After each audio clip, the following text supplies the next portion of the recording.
स्वागत है आपका। प्राइम डिबेट देख रहे हैं आप, आपके साथ में जेपी शर्मा। अलवर कांड के मामले में पीड़िता को अब न्याय मिल सकेगा। राज्य सरकार ने मामले की सीबीआई जांच की अनुशंसा कर दी है। मामले का राजनीतिक पहलू यह है कि विपक्ष ने इसकी पूरी तैयारी कर ली थी कि इस मामले को उसी तरह से सरकार के खिलाफ खड़ा किया जाए जैसे उत्तर प्रदेश में हाथरस कांड हुआ था। चूंकि रेप को लेकर पुलिस की बदलती हुई थ्योरी ने जगहंसाई भी कराई थी, इसलिए भाजपा की प्रमुख मांग थी कि प्रकरण की सीबीआई जांच हो।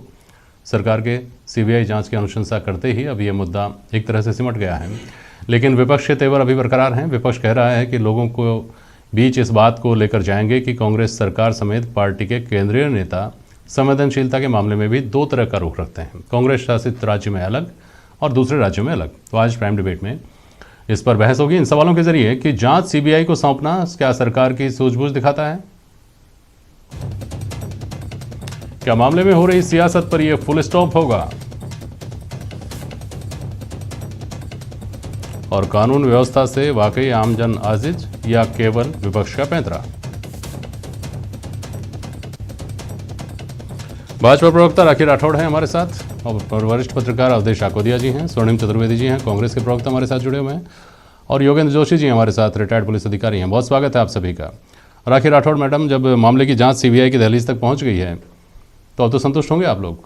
देखिए जेपी शर्मा जी, सबसे मुख्य बात जो इस प्रकरण की है, आज 6 दिन होने के बाद भी पुलिस के पास में कुछ भी साक्ष्य, कोई भी गिरफ्तारी, कोई भी संदिग्ध नहीं है। मोटी बात यह कि पुलिस ने बार बार अपने स्टेटमेंट को चेंज किया और सीबीआई को जब भाजपा सड़क पर आई और ये डिमांड की कि ये प्रकरण जो है वो राज्य सरकार के बस का नहीं है और इसीलिए सीबीआई को ये पूरा जांच प्रकरण दिया। देखिए मोटी बात ये कि इस पूरे प्रकरण के अंदर एसपी लेवल का आदमी था, उसके ऊपर आईजी, उसके बाद में डीजीपी, उसके बाद में ऊपर जो सीएम साहब जो खुद होम मिनिस्टर है वो भी थे। जब 6 दिन तक पुलिस इस बारे में कोई भी जांच नहीं कर पाई, कुछ भी निकाल नहीं पाई, तो फेलियर किसका है इस बात की भी तो पुष्टि होनी चाहिए। क्या एसपी फेल है, आईजी फेल है, या मुख्यमंत्री खुद होम मिनिस्टर के रूप में फेल है? ये बात जनता के बीच में हम लोग लेकर के जाएंगे, क्योंकि पहली बार ऐसा हो रहा है कि 6 दिन ऐसा हो गए लेकिन पुलिस के पास में कुछ भी क्लू है ही नहीं इसका। अलग अलग स्टेटमेंट जिसकी आपने भी बात करी, ये अलग अलग स्टेटमेंट देना निश्चित तौर पे लोगों के बीच में एक डाउट क्रिएट करता है, क्योंकि वो बच्ची जो है वो स्पेशली एबल्ड भी है, वो एक स्पेशल बच्चा है जिसको कि कुछ प्रॉब्लम्स है फिजिकल,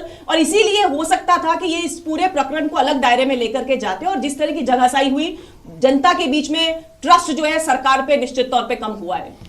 बाकी सारी चीज़ें जो पहलू हैं उसका जवाब तो स्वर्णिम चतुर्वेदी देंगे, लेकिन एक बात यह है ना कि सबसे बड़ी मांग तो आपकी यही थी कि चूंकि यहाँ की एजेंसियों की जांच से संतुष्ट नहीं हुआ जा सकता, इसलिए सीबीआई जांच कराई जाए। सीबीआई जांच की अनुशंसा कर दी गई है। जी देखिए शर्मा जी, एक बात और इसमें सोचने की है कि जब 13 तारीख को इन्होंने एक स्टेटमेंट दिया, 14 को अलग स्टेटमेंट दिया, तो उसी समय सीबीआई जांच की जब मांग भारतीय जनता पार्टी ने की थी तभी कर देनी चाहिए थी। आज 3 दिन ये लेट हो गए हैं। आज लेटर जो है वो सीएम साहब ने दिया, क्योंकि ये सर्कमस्टांशियल एविडेंसेस होते हैं। हमारे साथ में योगेंद्र जोशी जी भी बैठे हैं, वो इस बात को भी मानेंगे कि जब इस तरह की घटनाएं होती हैं तो साक्ष्य जो निकालना है जल्द से जल्द, कोई जांच एजेंसी अगर आती है और वो काम अपना करती है तो हम लोग प्रॉपर कंक्लूजन पर आ सकते हैं। तो लेट तो किया ही है इसमें भी।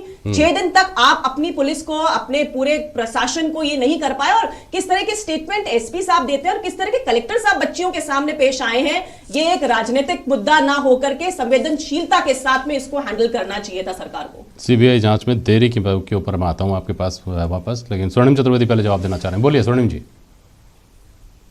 देखिए, मैं तो एक ही बात कहना चाहता हूँ। हमारे मुख्यमंत्री जी ने 2 दिन पहले भी ये कहा था कि वो किसी भी प्रकार से पीड़िता को न्याय दिलाने के लिए हर स्तर पर जो अधिकारी चाहे, जिस एजेंसी से चाहे, जांच कराने के लिए तैयार है। और जब पीड़िता के परिवार को संतुष्टि, पीड़िता के परिवार जो है जांच में सहयोग कर रहा है, देख रहा है जांच क्या हो रही है, उसके बाद भारतीय जनता पार्टी के नेता केवल राजनीति करना चाहते थे और इस मुद्दे पर, जबकि इनके पास कहीं ऐसा कोई संशय पैदा करने वाला तथ्य नहीं था जो ये कहता हो कि हम किसी अपराधी को बचा रहे हो, जना अपराधी की जानकारी थी और उसमें सारी एजेंसीज लगी हुई थी, बड़े से बड़े कहना चाहिए ऑफिसर लगे हुए हैं, एफएसएल की टीम लगी हुई है, 250 से अधिक सीसीटीवी कैमरे खंगाले गए, लेकिन केवल राजनीति करने के उद्देश्य से इनके 2 अलग अलग धड़े, कोई अलवर में राजनीति कर रहा है बच्चियों को ले जा करके, और कोई यहाँ पे प्रदेश अध्यक्ष जी बयान के मार्फत कर रहे हैं। इनका सबसे बड़ा जो आज ये कह रहे हैं कि जनता के बीच जाएंगे, तो मैं तो ये कहता हूं कि जनता के बीच जाकर के सबसे पहले यही बताएं ना कि उत्तर प्रदेश में जब उन्नाव में सबको पता था अपराधी कौन है,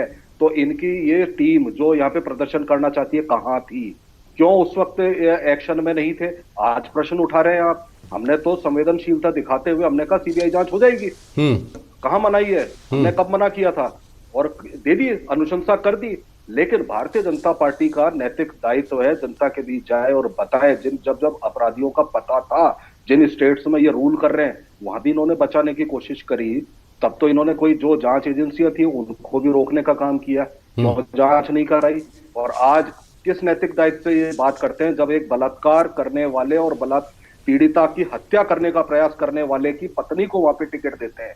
तो ये इस तरह की जो राजनीति करते हैं, एक स्टेट में अलग दूसरे स्टेट में अलग, तो ये इससे इनका असली चेहरा उजागर जनता के सामने सुनील जी, आप कह रहे हैं और कि जनता देख रही है। संशय पैदा करने की बात आप कह रहे हैं। संशय तो पैदा जांच एजेंसियों ने खुद किया है।